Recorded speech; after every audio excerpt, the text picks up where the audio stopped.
Keputusan Mutiara untuk meninggalkan rumah Kenzo sebenarnya sudah lama ia pikirkan. Setiap hari ia hidup dalam tekanan, bukan hanya karena statusnya sebagai pembantu, tetapi juga karena Sandra yang tidak henti-hentinya mencari cara untuk menjatuhkannya. Ancaman terakhir Sandra benar-benar menjadi pukulan telak. Kalau ingin kalung kerang peninggalan Widuri tetap berada di tangannya, maka Mutiara harus menjauh dari Kenzo. Kalung itu adalah satu-satunya benda berharga yang selalu menguatkan Mutiara. Karena setiap kali melihatnya, ia merasa dekat dengan sosok Widuri yang penuh kasih.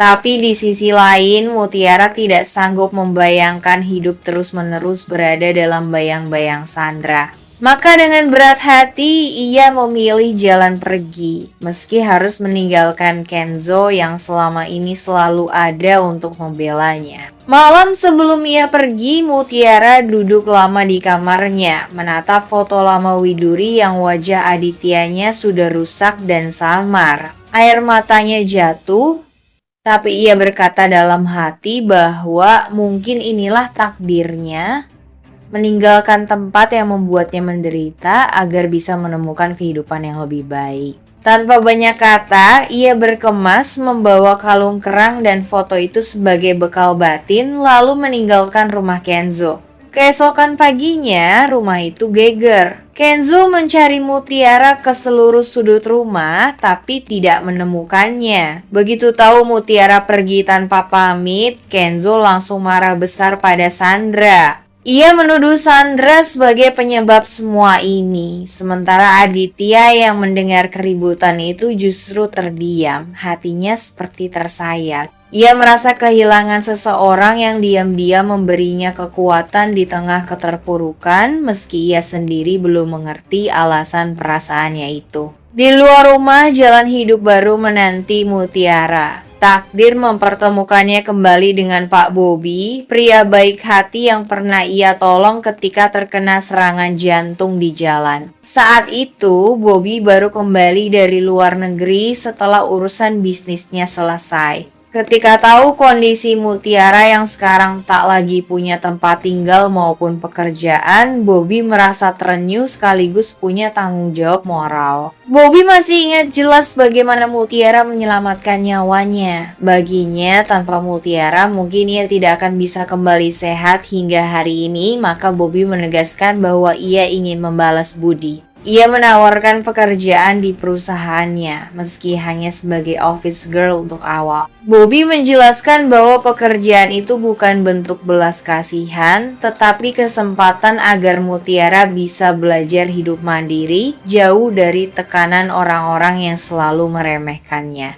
Mutiara sempat menolak dengan alasan tidak ingin merepotkan. Tetapi Bobby dengan tegas mengatakan bahwa ia tidak akan tenang bila tidak membantu. Akhirnya Mutiara menerima dan dari situlah ia mulai menata kembali kehidupannya. Bagi Mutiara ini adalah lembaran baru, ia bukan lagi pembantu di rumah penuh konflik, melainkan seorang pekerja yang mencoba berdiri di atas kakinya sendiri. Sementara itu di rumah Kenzo, situasi semakin panas. Kenzo semakin menaruh dendam pada Sandra, bahkan hubungan Kenzo dengan Rianti pun ikut renggang karena Rianti terkesan membiarkan Sandra berlaku sewenang-wenang. Aditya sendiri diam-diam merasa bersalah. Ia mulai curiga bahwa kepergian Mutiara berkaitan erat dengan masa lalunya bersama Widuri, apalagi setelah ia tahu Mutiara menyimpan kalung kerang dan foto lama. Setelah Mutiara pergi, Kenzo benar-benar merasa kehilangan. Ia terus berusaha mencari jejak keberadaan Mutiara, mulai dari pasar hingga ke tempat-tempat yang biasa mereka datangi, tetapi usahanya tidak membuahkan hasil. Kecurigaannya semakin kuat bahwa kepergian Mutiara tidak lepas dari ulah Sandra. Sandra merasa puas karena berhasil menyingkirkan Mutiara dari rumah, namun kebenciannya pada Mutiara justru semakin memperburuk hubungannya dengan Kenzo. Kenzo semakin menjauh darinya, bahkan hubungan di dalam keluarga pun semakin renggang. Aditya yang awalnya bingung kini mulai menyadari bahwa ada kaitan antara Mutiara dengan masa lalunya bersama Widuri, terutama setelah melihat kalung kerang dan foto lama yang selama ini disimpan Mutiara. Sementara itu, Mutiara jika benar ia akan mulai menjalani kehidupan barunya bersama Bobby. Ia diterima bekerja sebagai office girl di perusahaan Bobby. Meskipun sederhana, pekerjaan itu membuat Mutiara bisa berdiri di atas kakinya sendiri tanpa harus terus-menerus berada di bawah tekanan Sandra. Bobby yang merasa berutang budi padanya terus mendukung dan bahkan berniat memberikan kesempatan lebih baik bagi masa depan Mutiara. Pencarian Kenzo akhirnya tidak sia-sia. Dari seorang kenalan, ia mengetahui ada seorang gadis mirip Mutiara yang bekerja di perusahaan. Kenzo pun segera mendatangi tempat tersebut. Pertemuan antara keduanya menjadi momen penuh emosi meski Mutiara masih merasa berat untuk kembali karena tidak ingin menjadi sumber masalah di rumah Kenzo. Peristiwa ini membuka jalan cerita baru. Kenzo semakin yakin untuk memperjuangkan Mutiara, sementara Aditya terus dihantui rasa penasaran akan hubungan Mutiara dengan Widuri.